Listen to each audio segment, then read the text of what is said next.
Good morning, everyone. Thank you for joining us for this Facebook Live. It is Monday morning. It's October 23rd. A reminder before we dive into our news and weather headlines this morning, you can find us live here on Facebook every morning between 8 and 9, usually close to 8 o'clock. You can also watch us on your Facebook feed throughout the day. Find us later there. Also, find us on our Inform YouTube channel and your favorite podcast platform. Just go to inform.com/podcasts and look for the Inform Minute. I'm kind of thinking that the discussion between Scott and Dylan on tee times and what days they're golfing is soon going to come to an end. So you're talking about it before Don't give us that look. What's that golfing in the snow? Scott, are you scared? I'll probably play just about as well. Lose as many balls in the white snow.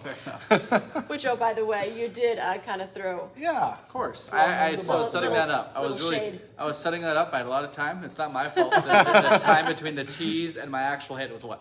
I had like 10 minutes. I had to brew up something. Well, background on that. Today, live on WDAY this morning on First News, Dylan was out at Rose Creek Golf Course. What did you say? You're standing next to the pond? Yeah, I was like, I'm here live at Rose Creek Golf Course in South Fargo. And right behind me is a pond where at least a dozen of Scott's golf balls are sitting, screaming for help. Well, and your mic was cut at that point. So yeah, you couldn't even respond. So, I mean, you're not completely inaccurate, but I think some of yours are in there too. So, hey, but that's okay. That's the way she goes. Okay, so you could golf today. So let's get our forecast because it's a pretty nice fall day on the way. Golf today, golf tomorrow. Today's 65. Oh my gosh. It's beautiful. Tomorrow, 52, which is still nice. Couple of showers in the morning, but they should be gone by the afternoon. Okay. Mostly cloudy. There could be a stray snow shower tonight, but nothing will be accumulating. Oh boy. Going into Wednesday, still cloudy. Possibly another golf day. We were talking about this just before the Facebook Live. He's not letting go. And then it's no more golf. It's all looking good. Thursday, Friday, into the weekend, tracking rain. Maybe a couple of flurries. Maybe snow. It's too early, models are very inconsistent, and if we do get snow by the end of this week, it's probably not going to accumulate too much, if at all. We have a very warm ground, we haven't seen any snow, and we have not seen hardly any temperatures below freezing anywhere. It's just been a warm fall, so our ground is very, very, very warm. Also, it's going to compact, and it's going to be a wet, heavy snow if we get any. So, a lot of ifs, ands, or buts. If you see a snow report out there that says like 2 feet of snow, a foot of snow, don't believe it, because there are a lot of other factors that go into that than more just looking at a computer model and saying, this is how much. No, there's a lot more. Yeah. So no snowmageddon, not yet. No, it is not December or January or, especially December. We can get these big storms, but the first one of the year, it's nerve-wracking and people don't like it. Kind of create some hoopla a little bit. That's exactly what some social media sites are for. Just a whole bunch of bogus out there. But the temperatures are definitely dropping over the weekend, getting pretty chilly. Yep, after that system moves on through highs in the 30s next week, including for Halloween. Yeah, remember last Tuesday, right? Last Halloween it was 70 degrees. This Halloween our current forecast is 34. Cut that in half. Wow. Yeah. That is cold. Yeah, you're going to have to layer up those costumes or the kids. Or very cool. Do we have anything planned for you to go try on some Halloween costumes? Nope. It's always fun to have you, it's so much fun. Sure, plan it. I'll be there. I'll be like to know what Jack you and the would pick. Beanstalk. I don't know what I'll be. What else could I be? I could be, what's the Curious George, man with the yellow hat? Oh, yeah. I could be that guy. See, Who all else is good tall? choices. Who else is tall? Big Bird. Big Bird? Big Bird. Yeah. Big Bird, okay. Clifford the Big Red Dog. Ooh, Clifford, I could be, Clifford the Big Red Dog, that's good. Isn't there another thing? I'm sure there is. Tall things. All right, we're just wasting people's time. Okay. Comment what tall things Dylan can be. Could be a tree. All right. A tree. Tree. Okay, Dylan. We'll think about your On that costumes. note. Okay. See you later, Dylan. All right, let's jump into some of our news headlines. Today, a big day. North Dakota lawmakers heading back to the state capitol. It comes, of course, after Governor Doug Burgum called for a special session last week, a story we've been tracking for you. Burgum will give a State of the State address at 9:15 this morning in the House chambers to kick things off. Lawmakers are working to fix a hole in the state budget. That's because the North Dakota Supreme Court struck down the funding bill for the Office of Management and Budget. The justices said the bill passed was not constitutional because it addressed several subjects, and state law requires each bill to be limited to just one subject. So the bill was struck down. The court struck down, included a raise for state employees, policy changes for the state's oil tax savings, and funding transfers from state government departments as well. Yeah, and that's not the only thing going on. Governor Burgum is also pushing for lawmakers to reconsider a $91 million income tax relief bill.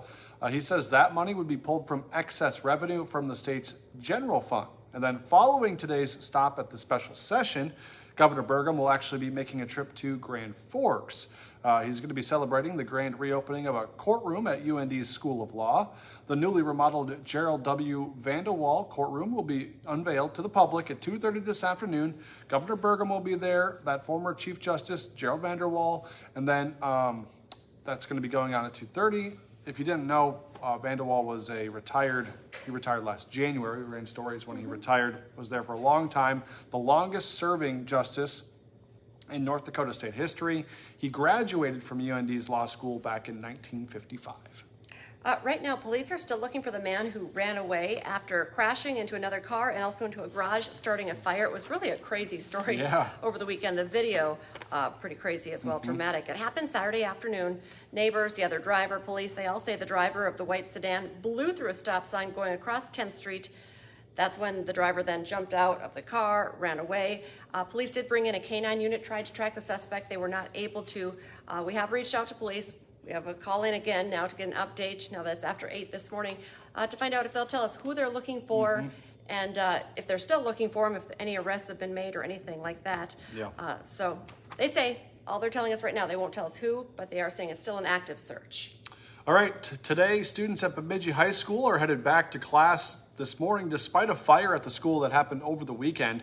Firefighters there tell us it happened Friday night. There was some water damage to parts of the building, but thankfully the flames were contained to just a janitor's closet pretty much. So there is some water damage from the sprinklers, a little bit of smoke damage in one of the rooms next to that closet. Thankfully, nobody hurt, no major damage.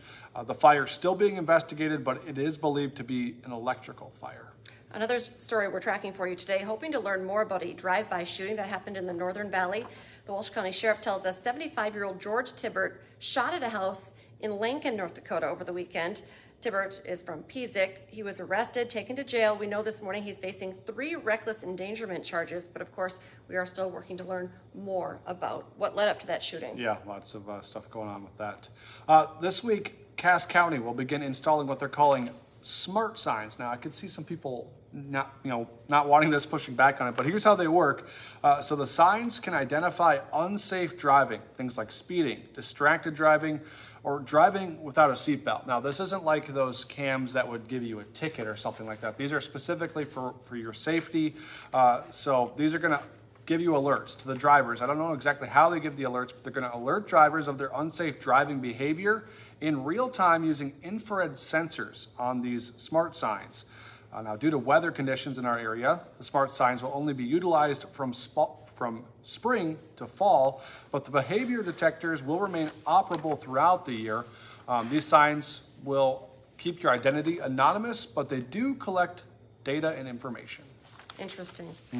Today, House Republicans are getting back to work on finding a new Speaker of the House. We're coming up on 3 weeks without a Speaker. They're expected to hold a candidate forum tonight and look for someone to take Kevin McCarthy's job. Of course, he was ousted from the role earlier this month. This is a big deal, continues to be, because until a Speaker is voted in, the House is stuck in a stalemate. Representative Jim Jordan dropped out of the race after 3 failed votes. A lot of people are throwing their name in the ring right now, including Representative Tom Emmer from Minnesota. But no legislation can pass, like policy and government funding bills. No aid can be sent to Israel and Ukraine. On top of that, of course, that looming deadline of November 17th, that's when the U.S. will go broke. The stopgap funding bill passed by Congress is set to expire that day. Ongoing saga. We'll keep you updated, of course. The Vikings, they play the 49ers at U.S. Bank Stadium tonight for Monday Night Football, a primetime game. You can watch the big game on WDAY. Kickoff is at 7:15. And, of course, Dom is going to be talking about the Vikings and their big matchup tonight. It's a packed edition on Monday here of Hot Mike. The Vikings have never actually started a season with 4 straight home losses. So he'll preview the big game tonight with the 49ers. Plus a weekend where the Bison win and UND loses, how each team is sitting heading into the final 4 games of the year.